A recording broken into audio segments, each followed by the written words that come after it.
ඒ බං උඹාර ඊයේ උදේ රැස්වීමේදී රැස්වීමේ ඉස්සරහා රැස්ව සිටි පිරිසට මොඩියා වුණා කියන්නේ ඇත්තද බං? නිවුස් කියන්නලුනේ ගියේ. උඹ හොඳට නිවුස් කියනවනේ බං. මොකක්ද උනේ?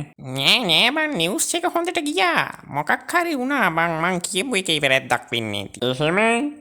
එහෙනම් උඹ කියපු නිවුස් එක පොඩ්ඩක් කියපන් බලන්න මටත් අහන්න. නේ බං මං නිවුස් එක හොඳට කිව්වා. මං හිතන්නේ මං අහපු නිවුස් එකේ තමයි ප්‍රශ්නේ තියෙන්නේ. මං ඇහුවේ පසුගිය දිනවල දුම්රිය වෘත්තීය සමිති කිහිපයක් එක්ව කළ වැඩවර්ජනය නිසා මෙවර යලකන්නේ වීස් වැන්න වැඩි විය හැකි බවත් එමගින් වී මිල පහතට එනු ඇති බවත් ශාරුඛ් ඛාන් ප්‍රතිසින්තටයි ජුහි චවලටයි කියලා තියෙනවා. තවත් කියලා තියෙනවා.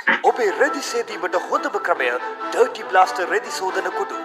ඩර්ටි බ්ලාස්ටර් රිදෙන්නේ නෑ කොන්දත් සෝදයි රෙදි කන්දක්. නාය යාම නිසා බලංගොඩ ප්‍රදේශයේ විපතටපත් වූ උන් හිටිතැන් අහිමි වූ ජනතාවට ලුණු මිරිස් හොඳට දාලා මදගින්න තැම්බෙන්න ඇරලා සාමාන්‍ය ක්‍රමයට තෙම්බාදු කරගත්තට පස්සේ අපි ඡන්දකට යනවාමයි. ඒ ගිහිල්ලා අපි මොනවද කියන්නේ?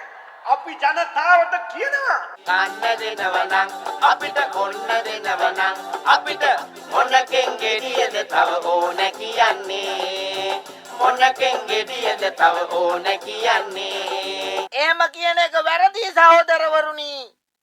මේ පළාත් සභාවලට තව බලතල ඕන. අපේ සෑහෙන්න අවුල්නේ. තෝ මොඩියා නොයිච්ච නම් තමයි පුදුම. බලපන් තෝ කියලා තියෙන ඒවා. දැන් ඉතින් කේස් එකක් නෑ. උඹේ නෙවෙයිනේ අවුල නිවුස් එකේනේ. අයියෝ තොපිත් කරගන්න දේවල්. වීඩියෝ එක හොඳයි නම් ලයික් කරන්න කමෙන්ට් කරන්න ෂෙයා කරන්න